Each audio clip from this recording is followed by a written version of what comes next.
Day one at the Haygethy courtroom was silent. Caroline stood behind the bulletproof glass, her hand clutching the edge of the podium.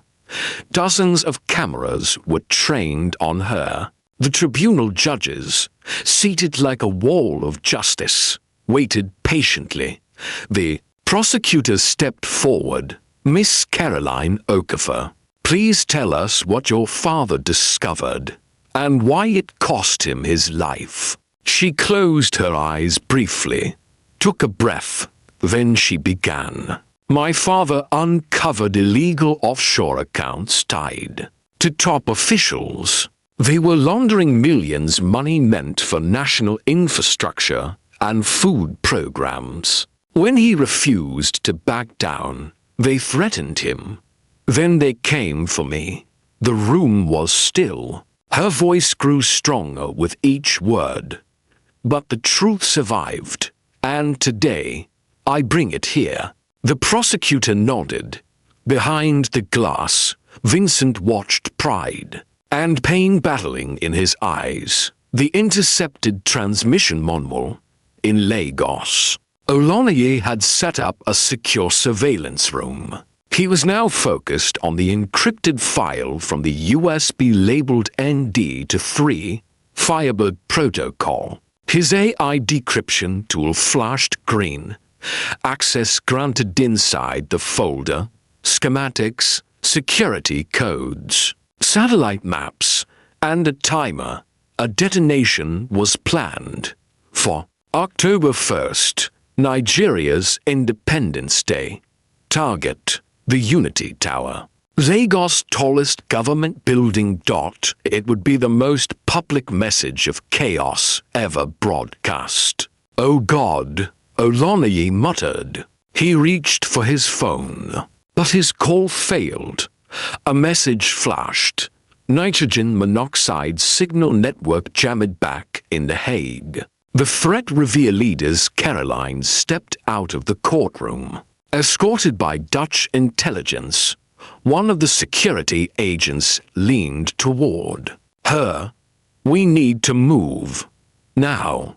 "Why?" Vincent asked. "There's chatter. Someone's in the city paid to make sure she never speaks again." Caroline felt the words before she fully heard them. "He followed us across countries," she whispered. Vincent took her hand. "Let him try." The assassins mistaked a nearby rooftop overlooking the hotel Caroline had just left. The assassin known as One to See, real name Okon Duka, was setting up his sniper rifle. He took aim. The scope landed on Caroline as she stepped into a waiting black car. He exhaled, steady finger on the trigger. But just before he fired, bang! A sharp pain in his side. He looked down. Blood. Vincent's private agent had flanked him from behind. "That's for Port Harcourt," the agent said, as Okon collapsed. The shot was never fired. What comes next? Later that night, Caroline stood with Vincent by a quiet Dutch canal. Lights reflected off the water. Somewhere nearby, church bells rang. Midnight. "Do you think this is over?" she asked softly. Vincent shook his head. "No. This was just Europe's chapter. Nigeria is where the final battle begins. Then we go home," she said, voice steady, "and we stop that bomb." Vincent nodded, reaching into his coat pocket and pulling out a small earpiece. Oloniyi cracked something big. "But he's gone dark. We leave at dawn." The hidden Mississippi for 30 a.m. Vincent and Caroline were on a private flight back to Nigeria. Caroline was reviewing the declassified files Oloniyi had sent before he went dark. Among the blueprints and encryption keys, she noticed a strange recurring phrase. Embedded in the metadata, ND-3, The eagle must not wake. She turned to Vincent. That phrase, it's in every file. It has to mean something. Vincent leaned over, scanning the text. It's a code name, but for what? A sudden beep interrupted their thoughts. A hidden message had just appeared on Caroline's tablet sent from Oloniyi's emergency signal relay. Trust nobody. Unity Tower is a diversion. Primary target, Federal Reserve Bank, ABUJA. Vincent's eyes widened. They're hitting the Reserve Bank on Independence Day. If they succeed, Nigeria's economy could collapse. Return to Cowsby. Sunrise, they landed at a covert airstrip outside Abuja. A black SUV waited. Inside. Major Adesua, former intelligence officer and one of Vincent's most trusted allies. You've stirred a hornet's nest, she said bluntly. There's a price on both your heads. Caroline asked, Did you hear from Oloniyi? Adesua nodded solemnly. We intercepted an encrypted voice message before he went offline. It was short. Code black. They know I'm here. Tell Caroline. I didn't betray her. Caroline looked away, fighting emotion.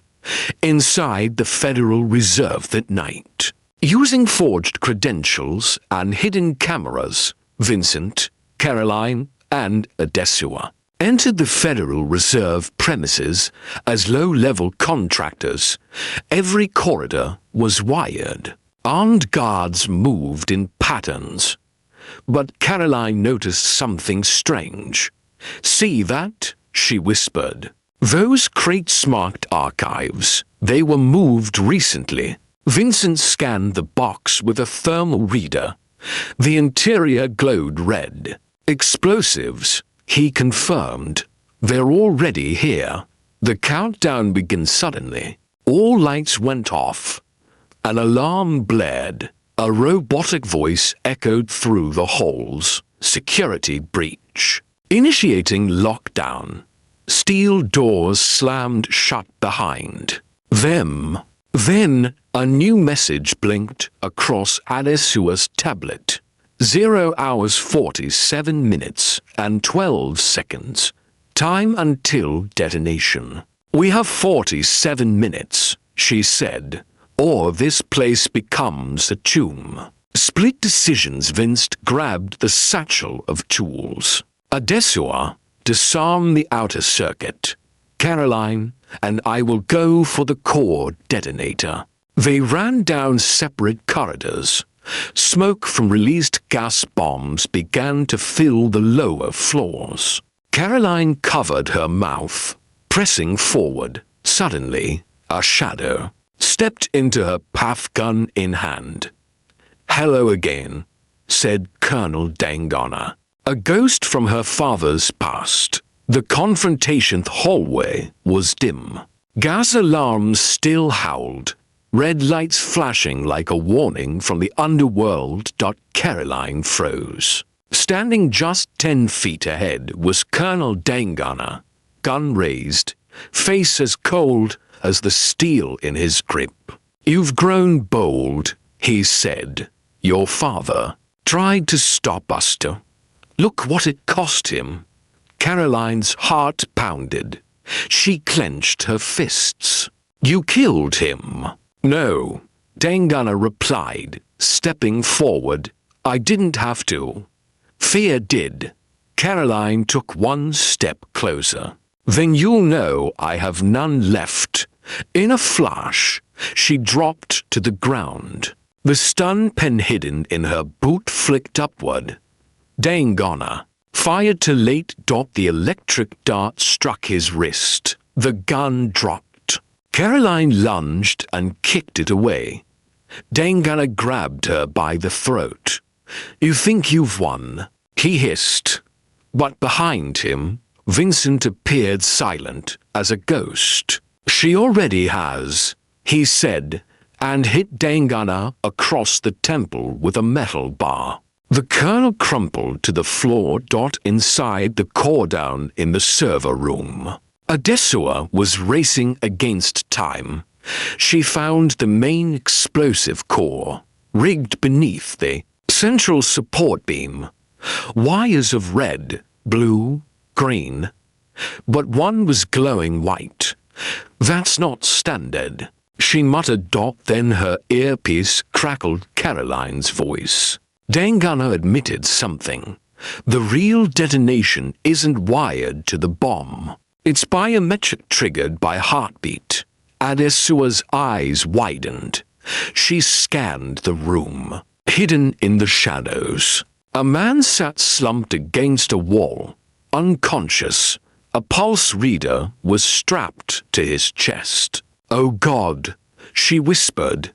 "They've tied it to a living person." The man with the pulse of Vincent joined her seconds later. He stared at the man, middle-aged, beard, barely breathing. "Who is he?" Vincent asked. Adesua checked the tag. Around his wrist, Agent Tund Ibe, missing for 6 months. They used a former agent to mask the biometric trigger, she said. "If his heart stops, the system blows." Caroline's voice came in again. "Then we can't cut the bomb." Vincent looked at the countdown. 0 hours 7 minutes and 49 seconds. He pulled out his phone and dialed a code. "Bring the emergency stasis kit," he told the responder. "We need to freeze his vitals without killing him." Seconds to spare. With just over 90 seconds left, the mobile medical team arrived. They attached the cold stasis cuffs, dropping Agent Ibe's vitals to near zero while maintaining a pulse. As his heartbeat dropped to 30 BPM, the countdown paused. 0 hours 0 minutes and 3 seconds. System disarmed. The room fell quiet. Then, boom! A different explosion rocked the West Wing. Adesua grabbed the radio. They set a secondary device. Vincent turned to Caroline. "This isn't over. Whoever's behind this, they're still 10 steps ahead." The aftershock smoke lingered in the air as emergency teams swarmed the Federal Reserve building. Vincent, Caroline, and Adesua stood outside near the charred West Wing. The second explosion had destroyed only part of the data center, enough to erase critical financial surveillance logs. They knew exactly where to hit, Adesua said. "This wasn't just sabotage," Vincent added grimly. "It was a heist." Suddenly, Caroline's phone vibrated. A private number. One message. "Check your father's grave." Midnight. She stared at it. Her fingers cold. "Vincent, they're dragging my father into this again." Midnight in the Rain Cemetery was nearly empty. Only shadows moved among the headstones, and the occasional whisper of wind. Vincent and Caroline walked side by side, flashlight in hand, toward plot C-17, her father's grave. The marble stone was untouched, but something was odd. At the base, a tiny metal disc was embedded beneath the soil. Caroline brushed it off. It was a hidden microdrive, etched with the words, "For Caroline." Only when it's time, she inserted it into her tablet. A video opened. The truth from the dead. Her father appeared on screen, thinner, older, speaking softly in a dimly lit room. "Caroline, if you're seeing this, it means they've found you. Or you found them." His voice trembled. "I faked my death. I had to. The day I tried to expose the Aegis network. They came for me. People I trusted. People I trained. He looked away briefly, then back. Colonel Dangana wasn't the leader. He was just a puppet. The real mind is someone inside the presidency. Vincent's breath caught. He's still alive? He asked, stunned. Caroline covered her mouth. Her whole life had been built on a lie. Daddy, why didn't you tell me? The video continued. I left clues, Caroline, about the core files, the vault, and the name. The real one behind all this, Obasi. Vincent's eyes narrowed. Obasi? You mean Senator Obasi? He's on the Defense Committee. Caroline nodded. And he knows where my father is. The final Sentonchev video ended with one final line. Protect the Phoenix file. And if anything happens, find Vincent. He'll know what to do. The screen went black. For a moment, neither of them spoke. Then Caroline stood, eyes full of new purpose. We're not done yet. Now we go after Obasi. The estateinator Obasi's estate wasn't just secure, it was a fortress. High walls, armed guards, drones sweeping silently overhead. Vincent sat in the passenger seat of a discreet black SUV parked 2 blocks away. Next to him, Caroline was going through the blueprints of the estate on a tablet, while Adesua listened in through an earpiece connected to a security scanner. Only one entry point isn't covered by motion sensors, Adesua said. The East Maintenance Tunnel. But it's narrow and likely wired. Vincent cracked his knuckles. Then we move fast and quiet. Caroline closed the tablet. If the Phoenix file is inside, we can't give them time to destroy it. They exchanged one last look and moved. The infiltration dressed in black tactical gear. They entered under cover of night. Caroline led the way through the overgrown side wall where the motion sensors had blind spots. Adesua's voice guided them via comms. There's a laser grid in the tunnel. Wait for my mark. Now, move. They slipped through one by one, narrowly dodging detection.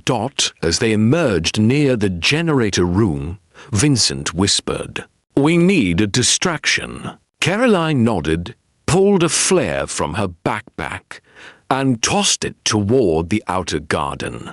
Within seconds, lights flared. Dogs barked. Guards scattered.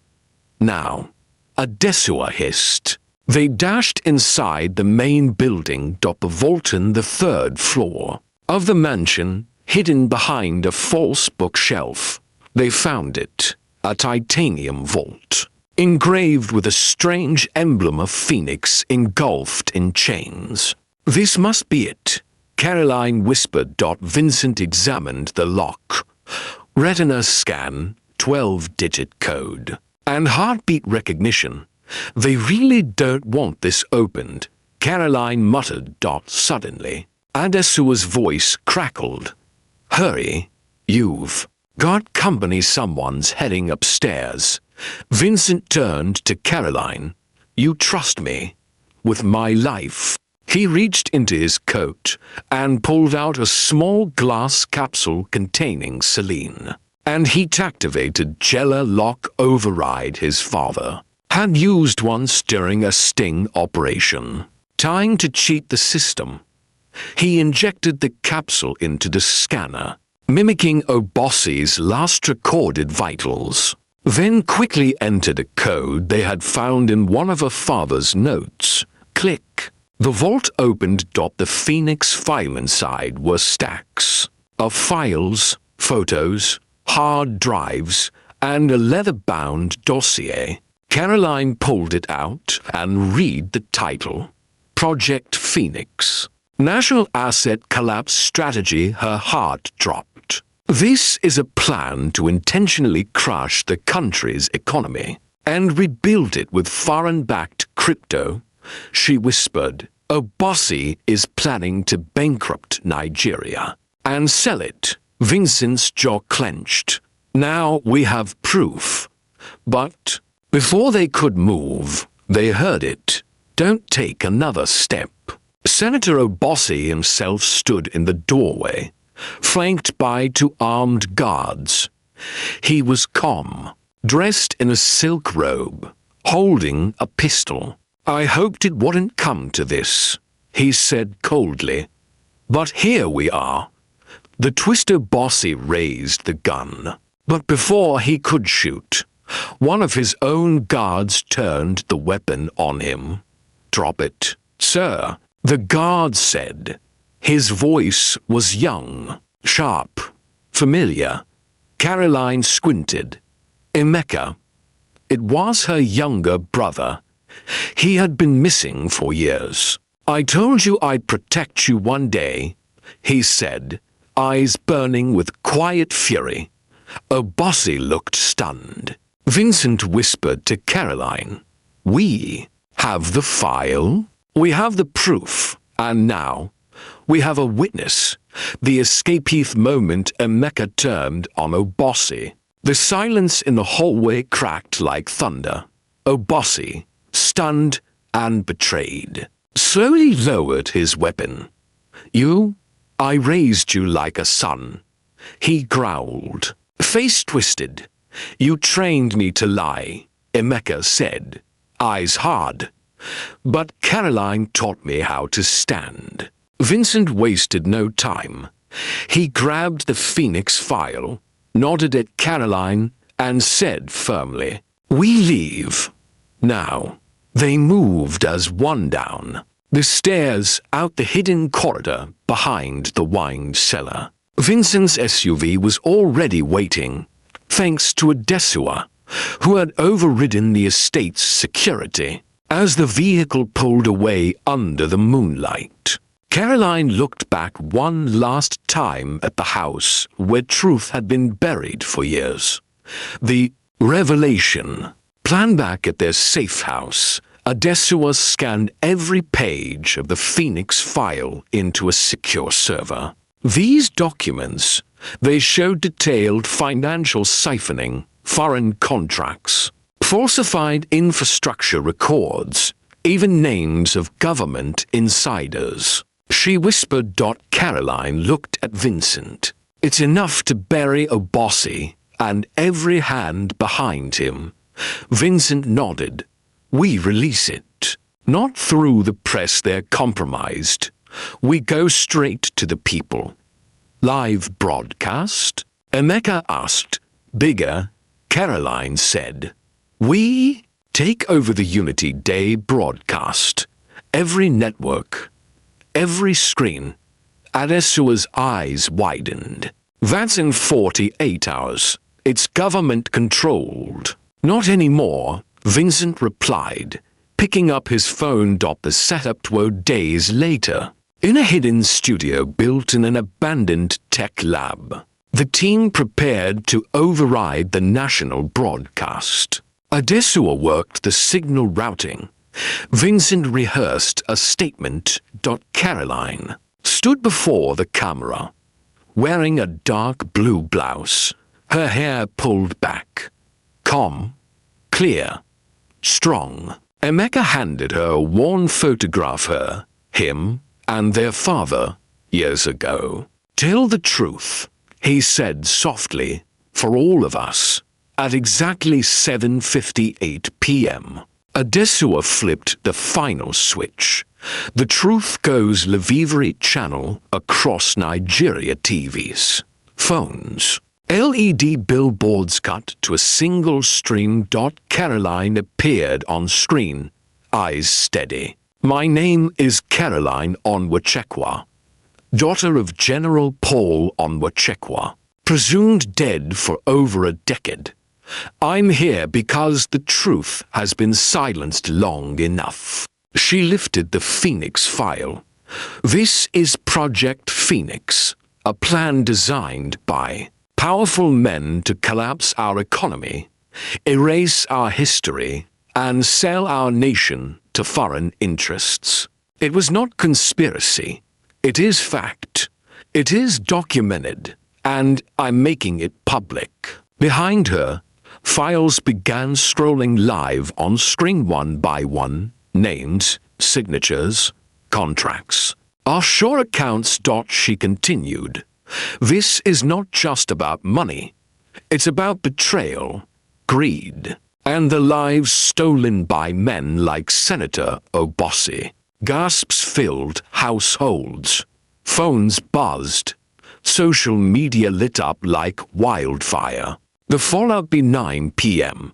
Hashtag Phoenix Files was trending globally. The military suspended Senator Obosi and froze 14 top officials' accounts. Protesters flooded Unity Square with candles and flags, chanting, "We are awake now." Inside the safe house, Caroline sat quietly, watching the world react to her words. Vincent placed a hand on her shoulder. "You did it." Tears filled her eyes, not from sadness, but from release. "No," she said. "We did." The aftershock country woke up burning with one word: truth. TVs played clips of Caroline's broadcast on repeat. Students marched. Clerics called for cleansing. Civil society groups submitted petitions by the hundreds. The government tried to contain it, but it was too late. "Senator Obosi has vanished," Adesua said, eyes on her laptop screen. Interpol just issued a red notice. "He won't run far," Vincent replied, jaw clenched. "He's not just escaping justice, he's protecting something." Caroline nodded. "Or someone." Whispers from the border that night. Vincent got a call from a restricted line. He stepped outside. "Vincent," the voice rasped. He froze. "Sir?" he asked. "Is this General Onwuchekwa?" The voice confirmed. "Caroline must not go near Obosi. He has backup. People far more dangerous than him." Vincent's heart pounded. "Where are you?" Silence. Then, "Tell her I never stopped watching. But if she finds me, I will not survive the week." Click. The call ended. Vincent stared at the sky. He's alive. The hidden Kambi morning. Adesua had tracked the call to a remote settlement near the Cameroon border, a former military hideout. Deserted officially. Caroline was ready to go immediately, but Vincent stopped her. "Let me go first. If it's a trap, I won't risk you." She looked at him, pain in her eyes. "He's my father, Vincent." "I know," he said, "which is why I need you to stay safe." He left with Emeka and a small team by noon. Reunion in the wounds at the dusty border outpost. Vincent stepped into an old wooden building, armed and alert. A man was seated in the shadows, thin, grey-bearded, but sharp, dash-eyed. He stood. "You've grown," he said. Vincent saluted slowly. "General Paul Onwuchekwa." "Just Paul now," the man replied. Walking forward, "Your father spoke of you before he died." They sat, the old soldier and the new protector. Paul spoke in hushed tones. "Obosi is only the surface. The true architect is called the architect. No one knows his real name. He built the Phoenix system and buried it behind multiple layers of royalists." Vincent leaned forward. "What does he want?" Paul's eyes darkened. "He wants control, not just of wealth, but of memory. Rewrite the past, own the future." A new plan back at the safe house. Caroline stared at the map on the wall. A red dot blinked near Cameroon. She closed her eyes and whispered, "Daddy." Just then, a Desua burst in. Breaking news. Obossi's convoy has been spotted heading to Gashaka Forest Reserve. Military drone caught it 20 minutes ago. Caroline stood. We end this now. The chase begins. 3 SUVs sliced through the edges of Gashaka Forest Reserve, tires skidding against damp soil. Inside the lead vehicle, Caroline sat between Vincent and Emeka, a tablet showing Obossi's last known location. We have a 10-minute lead, Emeka said, loading a fresh clip into his rifle. This forest is over 6,000 square kilometers. Vincent muttered, if Obossi slips into the mountain range, he disappears. Caroline kept her eyes forward. Then we don't give him that chance. Behind them, 2 black drones buzzed overhead, Desua controlling their view remotely from the tactical van. Ghost signals as they neared the riverbed. One of the drones suddenly went silent. We've got interference, a Desua said over the radio. Something's jamming the signal. Then the second drone blinked out. He knew we were coming, Vincent said, drawing his sidearm. Suddenly, from the shadows of the trees, gunfire erupted. The convoy stopped abruptly. Caroline and Vincent rolled out, ducking behind a tree. Emeka returned fire. From across the clearing, a masked man shouted, "Turn back, or none of you leave this forest alive." Caroline recognized the voice. That's one of Obossi's personal guards. He was at the Senate compound, which means Obossi is near, Vincent said, reloading. Let's move. The architect revealed they advanced deeper into the forest, through paths that seemed carved by ghosts, narrow, dark, and ancient. At the edge of a clearing stood an old colonial outpost, long abandoned until now. Inside, a man in white traditional robes sat at a table, untouched by the dirt around him. Obossi. He smiled as Caroline entered. You've done well, child. You're stronger than your father. Where is he?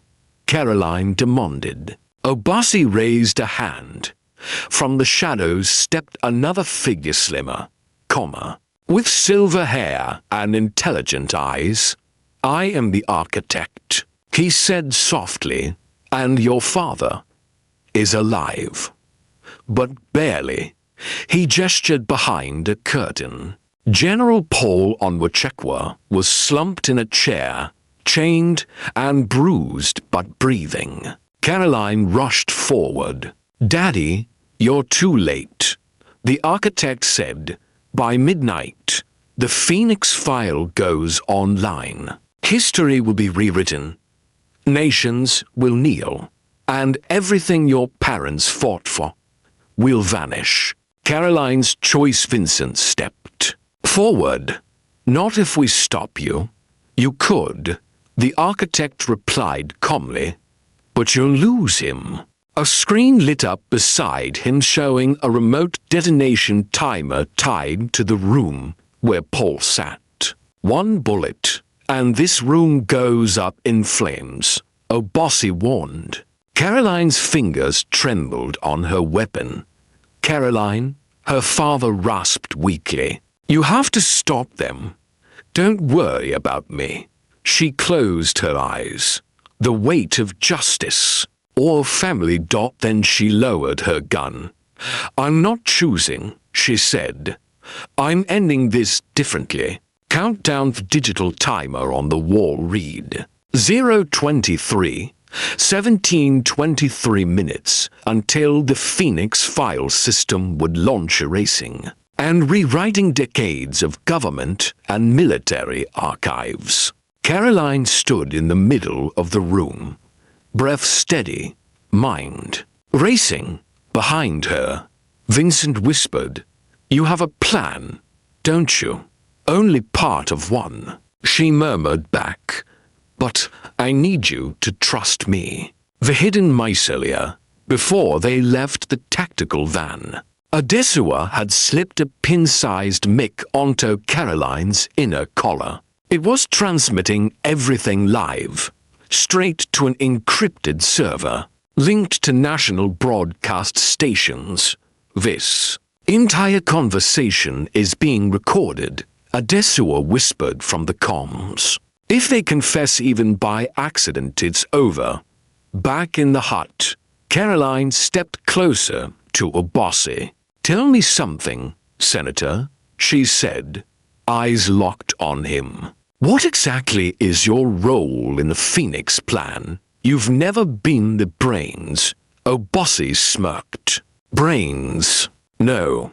I was the door. The gatekeeper. The one who knew which palms to grease. Your father gave me access before he fled. I just made use of it." The architect's gaze flicked toward him, cold and sharp. "You talk too much," he said. "You both talk too much," Vincent added, and suddenly fired one shot, not at the men, but at the timer screen. Sparks flew. The countdown stopped. "What have you done?" the architect shouted. "Bought us time," Vincent said. "Paul's escape during the chaos." A mecha who had circled the building slipped in through the back. He rushed to Paul, quickly cutting the wires binding him. "We have to go, sir." Paul stood weakly, then pointed to a satchel under the chair. "That bag contains the original Phoenix blueprints.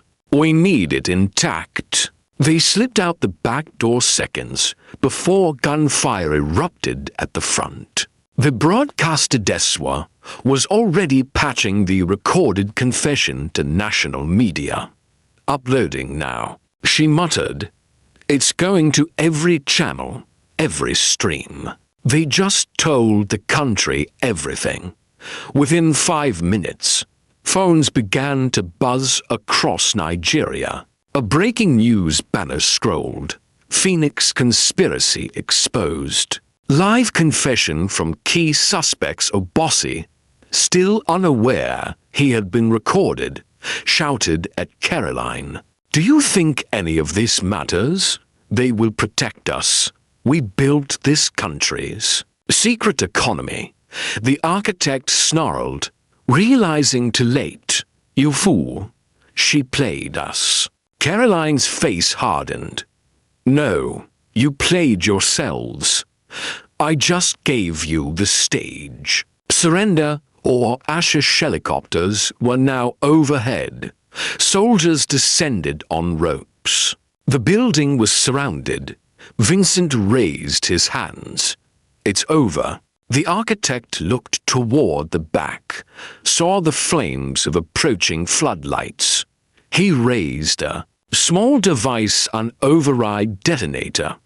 "Then we all burn," before he could press it. A single shot rang out. Obasi had drawn a hidden pistol and shot the architect in the shoulder. "I'm not dying for your cause," he said coldly. The architect dropped. The detonator rolled harmlessly to the floor. Epilogue Sinai, the Folby morning. Both men were in custody. Obasi was sentenced to life imprisonment. The architect was held in a black site awaiting trial in the International Criminal Court. The Phoenix file was shut down permanently. Epilogue Scene 2. A new home. Paul, though aged and frail, was finally reunited with Caroline and Vincent. At the edge of Leaky, in the house Vincent had built. Caroline sat on the porch, writing. "What are you working on?" Vincent asked. "A book," she said softly. "The Girl Who Chose Both."